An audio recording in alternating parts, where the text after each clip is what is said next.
साथियों, सद्भावना चैनल में आप सभी का बहुत-बहुत स्वागत और अभिनंदन है। और हर बार हम आते हैं अलग-अलग क्षेत्रों से जो लोग काम करते हैं, अपनी सेवाएँ देते हैं, सद्भावना के द्वारा हम आप तक पहुँचाते हैं उनके विचार, उनकी सोच, उनका काम। आज हमारे लिए बड़े सौभाग्य की बात है कि पास्टर राजीव कुमार अकेला जी हमारे साथ हैं और सबसे पहले मैं जानना चाहूँगा कि आप अपना परिचय दें हमारे दोस्तों को। Thank you sir. सो मेरा नाम पास्टर राजू कुमार अकेला है। जी।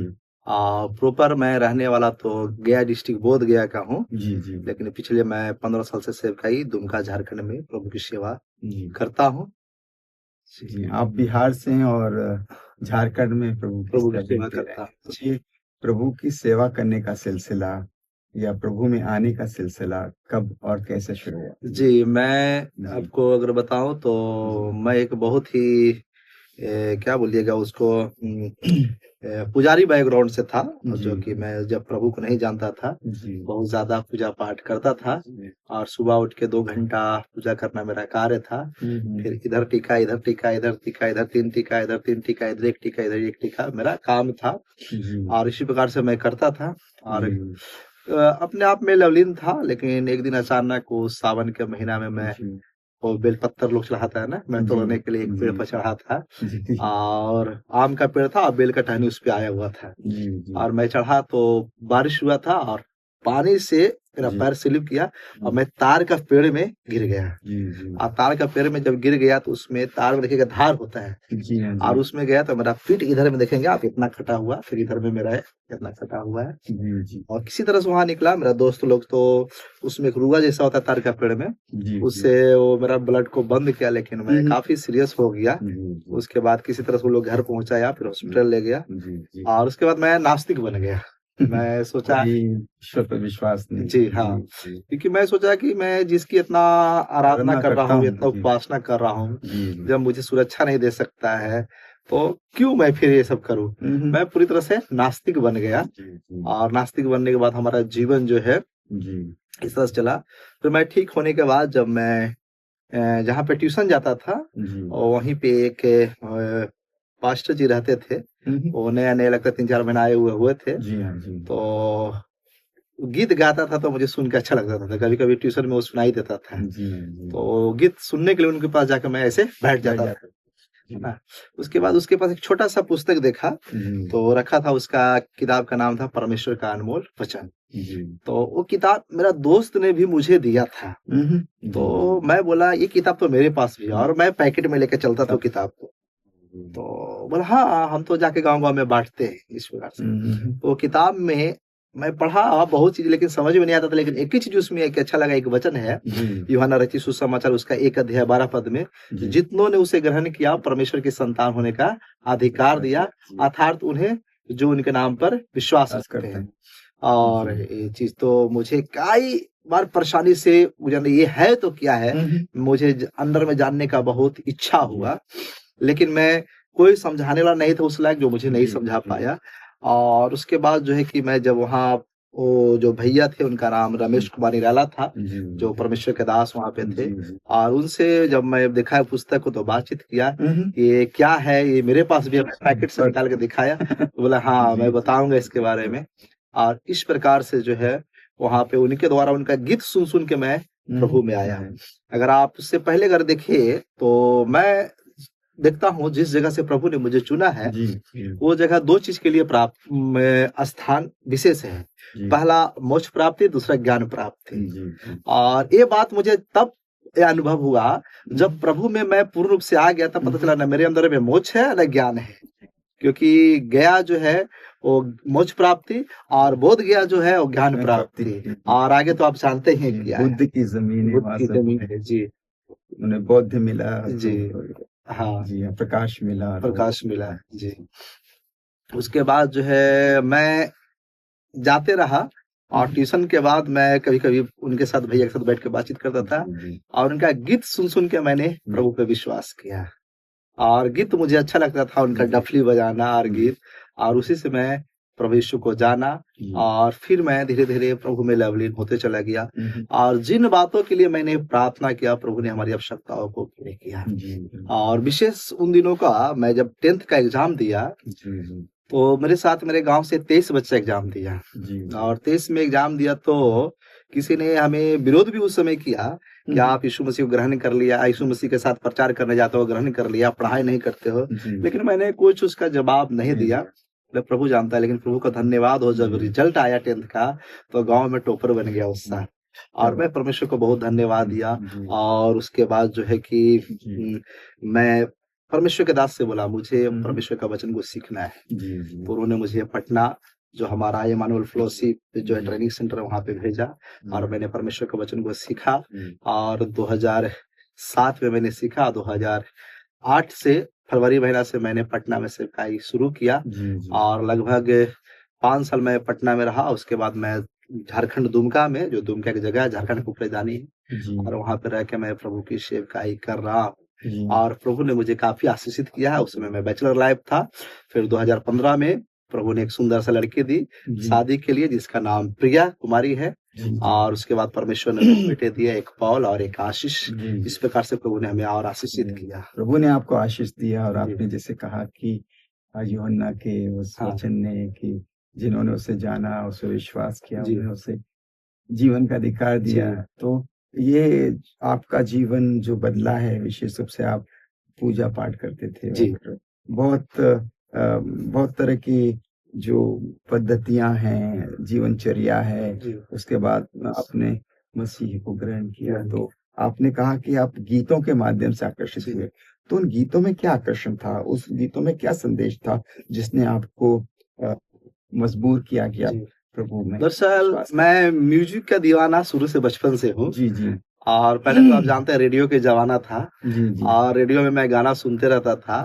लेकिन जब वो परमेश्वर के दास झांझ बजा के परमेश्वर की आराधना करता था तो लगता था मैं भी कर सकता हूँ और मुझे ऐसे तो कहीं मौका मिल नहीं सकता गाने का, आप समझ सकते हैं। और एक गांव का लड़का मैं और बाहर आने के लिए, दुनिया में आने के लिए कई तरीके से गुजरने पड़ेगा और परिस्थिति भी उस लायक नहीं था। लेकिन मैं देखा कि मैं भी इनके साथ गा सकता हूँ और उन्होंने मुझे गाने के लिए उत्साहित भी किया और मैंने अच्छा से गाया। और कई जो विशेष जो हमारा जो यूहन्ना की जो पुस्तक में 1 अध्याय का 12 पद वो बार बार मुझे निचोड़ रहा था और मैंने पास्टर से पूछा ये क्या बोलना चाह रहा है। मैंने उस व्यक्ति से पूछा तो उन्होंने बोला परमेश्वर आपको संतान बनाना चाहता है। फिर उन्होंने धीरे धीरे मुझे प्रभु यीशु मसीह के बारे में और गहराई से बचाए और उसके बाद जो है एक किताब उन्होंने मुझे दिया, साहसी बनो। और जब मैंने उस किताब को पढ़ा तो कई रहस्य को प्रभु यीशु मसीह के बारे में मैंने जाना और उसके बाद मैं प्रभु में मजबूती के साथ बढ़ते गया। प्रभु के साथ मजबूती से आप बढ़ते गए। आपके जीवन के संघर्ष में आपने प्रभु की उपस्थिति को महसूस किया। तो ऐसी कौन सी चुनौतियां आपके सामने आई, क्योंकि विशेषकर बिहार है, आपके वातावरण में सब तरह की संस्कृतियां हैं, पूजा पाठ है, सोच विचार है। तो किस तरह से आप आगे बढ़ते रहे और आने वाले समय में किस तरह की चुनौतियां आपके? मैं बताना चाहूंगा कि जब मैं प्रभु यीशु को जान गया तो उससे पहले मैं बताना चाहूंगा आपको, मैं 7 भाई हूँ और एक दीदी है, 8 लोग हूँ और हमसे 5 भैया बड़े हैं, दीदी बड़े हैं, एक भाई छोटा है। और उसके बाद जो मैं प्रभु यीशु को जाना तो मेरे पापा जो थे थोड़ा सा विरोध किए कई बातों के लेके, लेकिन मैं पापा के बातों को उतना अथी नहीं लिया और कई तरह की चीजों को बोलो, आप ये खाएंगे वो खाएंगे, ऐसे बन गए हैं। आप समझ सकते हैं क्या क्या खाने के बारे में बोल सकता होगा, है ना, क्योंकि हमारा घर जो एक अलग धार्मिक प्रवृत्ति का घर है, अभी भी है, लेकिन कई चीजों पे वहां पे पाबंदी है। लेकिन पिताजी ऐसे बोला तो काफी मुझे भी थोड़ा सा अजीब लगा, लेकिन कोई बात नहीं, मैं प्रभु में बढ़ा। और उसके बाद जो है कि मुझे परमेश्वर का वचन गौर सीखना था और मुझे मालूम है कि घर के लोग मुझे जाने नहीं देगा, क्योंकि मैं स्कूल से घर इतना दूर में ही था। तो एक दिन मैं कैसे क्या करूं और मुझे जाना भी है, तो मैंने किसी बात के लिए मम्मी से थोड़ा सा बहस किया और वो एक मौका मिला और मैंने स्कूल का बैग में अपना कपड़ा रखा और मैं घर से भागकर बाइबल स्कूल में आ गया। और बाइबल स्कूल में आया तो मेरे पास जो है 3 शर्ट और 2 पैंट, एक चादर और एक पवित्र शास्त्र बाइबल, इतना चीज मैंने लेके आया और मेरा पैकेट में मात्र 300 रुपया है। आते आते रास्ता में 100 खर्चा हो गया, उसका 200 बचा।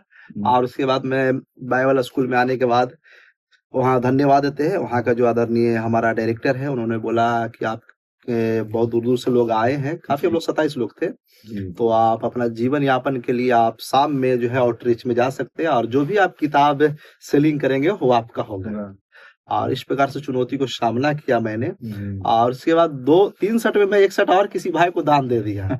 उसके पास नहीं था संडे को पहनने के लिए, मैं बोले ले लो। और वो किताब बेच के मैंने ट्रेनिंग को गुजारा किया। तेल साबुन ये वो मैं चाहता तो घर से पैसा मांग सकता था, लेकिन मैंने बोला प्रभु आपने बोला हल पे हाथ रख के पीछे अगर देखेंगे तो बैल का पैर कट जाएगा, आपने यहाँ लाया तो आप संभालेंगे। और परमेश्वर ने संभाला, अच्छा से संभाला। और ट्रेनिंग करने के बाद मैंने सेवकाई में आया। उसके बाद भी मैं ऐसे हाथ किसी के सामने नहीं किया, प्रभु के सामने बोला प्रभु आप जब लाए तो आप। और परमेश्वर को धन्यवाद देता हूँ। मैं एक दिन अपने कपड़ा को आयरन कराने के लिए लेके जा रहा था, तो मेरे अंदर से खुशी का आंसू आ रहा था। मैं ट्रेनिंग में आया था तो 3 शर्ट 2 पैंट 1 चादर। आज प्रभु ने इतना दिया कि गोदरेज खोलने के बाद सोचने पड़ता कौन पहनूं कौन नहीं पहनूं। सो कई चुनौतियां तो आई, लेकिन हमारा जब हम ध्यान परमेश्वर की ओर देखे तो परमेश्वर जो है हमें आगे बढ़ाते गया। और प्रभु का धन्यवाद हो, अभी तक मैंने जो भी चाहा प्रभु ने हमारा दिया। आपने जो भी चाहा प्रभु ने आपको दिया। तो प्रभु भी यही कहते हैं कि जब हम उन पर विश्वास करते हैं तो वो हमारे जीवन में झलकता है, एक्शन में होता, कार्य में दिखता है। तो यही मसीह लोग भी यही करते हैं। मसीहत यही है कि हम अपने जीवन को सच्चाई में, पवित्रता में जिए, बराबरी में जिए, न्याय और शांति में जिए। आप ये प्रभु के काम को आगे बढ़ा रहे हैं और ईश्वर आपको खूब आशीर्वाद प्रदान करें और आशीषित करें आपके परिवार को, ताकि न केवल आप बाकी हमारे सारे विश्व में सद्भाव, शांति और एकता जरूर हम लोग तो लगातार देश के लिए प्रार्थना करते हैं, अपने राज्य के लिए, देश के लिए। और मैं सोचता हूँ जितना मसीह समाज हम देश के लिए प्रार्थना करते उतना कोई नहीं करता होगा।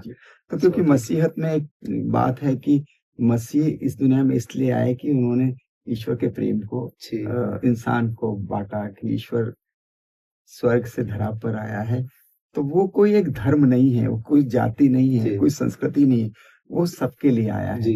इसलिए मसीह लोग अपना सब कुछ निछावर करके उस ईश्वर पर की आराधना करते हैं जो सत्य है। जरूर ये प्रभु ने भी यही कहा कि तुम उस ईश्वर की आराधना सत्यता में करोगे। बिल्कुल सच्चाई में उसकी आराधना करो। तो ये सच्चाई के लोग हैं, वो सत्य में आगे बढ़ते रहे। मैं तो यहाँ तक समझता हूँ सर कि जैसे कि प्रभु यीशु मसीह संसार में हमारे लिए आया, हमारे पापों के लिए मारा गया, गाड़ा गया, तीसरे दिन जी उठा। अगर इस बात पे विश्वास करता हूँ तो प्रभु जरूर हमारे लिए आनंद काल का राज रखा है ना। और जरूर प्रभु हमारे लिए स्वर्ग रखा है। और मैंने इस बात को प्राप्त किया और मैं महसूस किया। और मुझे विश्वास है कि मैं जरूर स्वर्ग जाऊंगा। मैं अपने पत्नी से बोलता हूँ आप कहाँ जाएंगे मुझे मालूम नहीं, वो आपके अनुसार नहीं आए, लेकिन मेरा अनुसार नहीं आया है। तो अगर आज भी अगर जनता लोग इस बात को मान ले, हमारे लोग, हमारा परमेश्वर जो एक ही रास्ता है स्वर्ग जाने, केवल यीशु मसीह, और वो हमें जरूर स्वर्ग लेके जाएगा। यही आशीर्वाद न केवल आपको, सब लोगों को मिले, ईश्वर के राज्य का अनुभव सबको मिले। यही हमारी दुआ भी है, प्रार्थना है। बहुत बहुत शुक्रिया, थैंक यू सर, धन्यवाद। वो आशीष करे।